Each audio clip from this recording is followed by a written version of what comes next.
రాష్ట్రంలో సంతోషంగా ఉండాల్సింది ప్రజలు. కానీ తెలంగాణ రాష్ట్రంలో మాత్రం ఉండేది ఎవరంటే ముఖ్యమంత్రి రేవంత్ రెడ్డి ఒక్కరే. ప్రజలతో పాటు మంత్రివర్గంలో పనిచేసే ప్రతి ఒక్కరూ బాధలు పడుతున్నారని BRS party working president KTR అన్నారు. ఈ నెల 27న జరిగే వరంగల్ ఎల్కతుర్తి భారీ బహిరంగ సభ సందర్భంగా ఎమ్మెల్యే మర్రి రాజశేఖర్ రెడ్డి ఆధ్వర్యంలో మల్కాజిగిరి నియోజకవర్గ సన్నాహక సమావేశం ఆదివారం నిర్వహించారు. ఈ సందర్భంగా ఆనంద్బాగ్ నుంచి మాజీ కార్పొరేటర్ జగదీష్ గౌడ్ ఆధ్వర్యంలో భారీ ర్యాలీ మల్కాజిగిరి కూడలి వరకు సాగింది. సాయినగర్ చౌరస్తాలో గౌతమ్ నగర్ కార్పొరేటర్ సునీతా రాము యాదవ్ ఆధ్వర్యంలో కేటీఆర్కు ఘనస్వాగతం పలికారు. అనంతరం లక్ష్మీసాయి గార్డెన్స్లో నిర్వహించిన సమావేశానికి ముఖ్య అతిథిగా కేటీఆర్ హాజరై ప్రసంగించారు.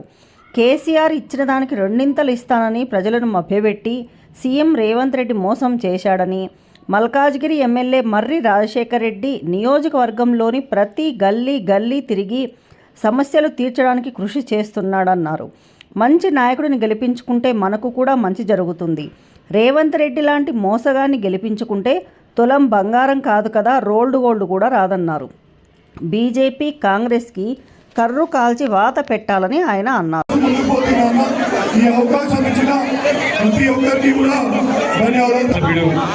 మరి రాజశేఖర్ రెడ్డి సరిగ్గా 24 సంవత్సరాల నుండి 25వ సంవత్సరంలో మన పార్టీ ఈ నెలాఖరు అంటే 27 ఏప్రిల్ నాడు అడుగు పెట్టబోతా ఉన్నది. 24 ఏళ్ళ నుండి 25వ ఏటికి రావడం అంటే చిన్న విషయం కాదు. ఎందుకంటే మన తెలుగు రాష్ట్రాల్లో ఒకనాడు ఆంధ్రప్రదేశ్గా ఉన్నా ఈరోజు తెలంగాణ ఆంధ్రప్రదేశ్గా వేరుపడ్డా ఈ 76 సంవత్సరాలలో స్వాతంత్రం వచ్చిన తర్వాత చాలా రాజకీయ పార్టీలు పుట్టినాయి. కానీ ఏవి కూడా విజయవంతంగా నిలదొక్కున్న పరిస్థితి లేదు. 2 పార్టీలు, ఒకటి ఆనాడు స్వర్గీయ ఎన్టీ రామారావు గారు స్థాపించిన తెలుగుదేశం పార్టీ ఒకటైతే, ఈరోజు రెండవది తెలంగాణ ఆత్మగౌరవ బావుటాను హిమాలయాల స్థాయికి ఎగురవేసి తెలంగాణ రాష్ట్రాన్ని సాధించి మనందరి కళను నెరవేర్చిన కేసీఆర్ గారి నాయకత్వంలోని మన గులాబీ జెండా మన బీఆర్ఎస్ పార్టీ అనే మాట నేను మీకు విజ్ఞప్తి చేస్తా ఉన్నాను. 24 ఏళ్ళ నుండి 25 ఏట అడుగు పెడుతున్న ఈ సందర్భంగా మీ అందరితో ప్రార్థించేది ఒకటే, 2 ఢిల్లీ పార్టీలు ఒకటే. కాంగ్రెస్ కానీ బీజేపీ కానీ వాళ్ళ వైఖరి వాళ్ళ ఆలోచన ఒకటే. వాళ్ళకు కావాల్సింది ఢిల్లీకి మూటలు పంపేటోళ్ళు ఇక్కడ మన ప్రజలను అవసరమైన నష్టం చేసినా సరే ఢిల్లీకి మాత్రం మూటలు పంపి సీట్లు కాపాడుకునేటోళ్ళు మాత్రమే వాళ్ళకి కావాలి. ఒకసారి ఆలోచించండి, ఎట్లున్నా తెలంగాణ ఎట్లయింది. మీరు మల్కాజ్గిరిలో అదేవిధంగా హైదరాబాద్లో బ్రహ్మాండంగా మీరు కేసీఆర్ గారి నాయకత్వానికి మీరు ఆశీర్వాదం ఇచ్చినారు. హైదరాబాద్లో ఒక్క సీట్ కూడా మీరు కాంగ్రెస్ పార్టీకి ఇవ్వకుండా బ్రహ్మాండంగా మొత్తం సీట్లన్నీ కూడా కేసీఆర్ గారికి ఆయన ముఖ్యమంత్రి కావాలని చెప్పి మీరందరూ ఓట్లేసి గెలిపించినారు.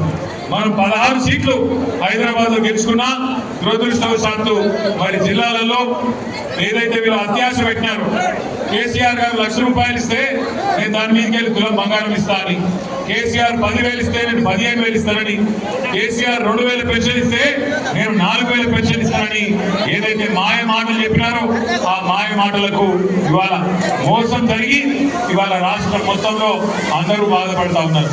రాష్ట్రంలో ఇవాళ ఎవరన్నా ఒకళ్ళు సంతోషంగా ఉన్నారంటే ఒకే ఒక్కడు రేవంత్ రెడ్డి తప్ప ఎవరు సంతోషంగా లేరు. ఆఖరికి ఆయన మంత్రివర్గంలో ఉండే మంత్రులు, ఆయన కింద పనిచేసే ఎమ్మెల్యేలు కూడా సంతోషంగా లేరు, బాధపడతా ఉన్నారు.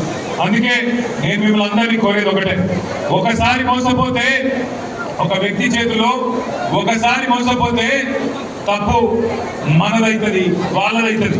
రెండోసారి కూడా వాళ్ళ చేతులే మళ్ళా మోసపోతే తప్పు మనదైతుంది. కాబట్టి జాగ్రత్తగా మనందరం కూడా భవిష్యత్తులో అది జిహెచ్ఎంసీ ఎన్నిక వచ్చినా, శాసనసభకు ఎన్నికలు వచ్చినా, పార్లమెంటుకు వచ్చినా ఖచ్చితంగా మన తెలంగాణకు శ్రీరామ రక్ష కేసీఆర్ గారి నాయకత్వం, ఈ గులాబీ జెండా అనే విషయాన్ని గుర్తుపెట్టుకొని అందరం కూడా ఏకోన్ముఖంగా కదులుదాం.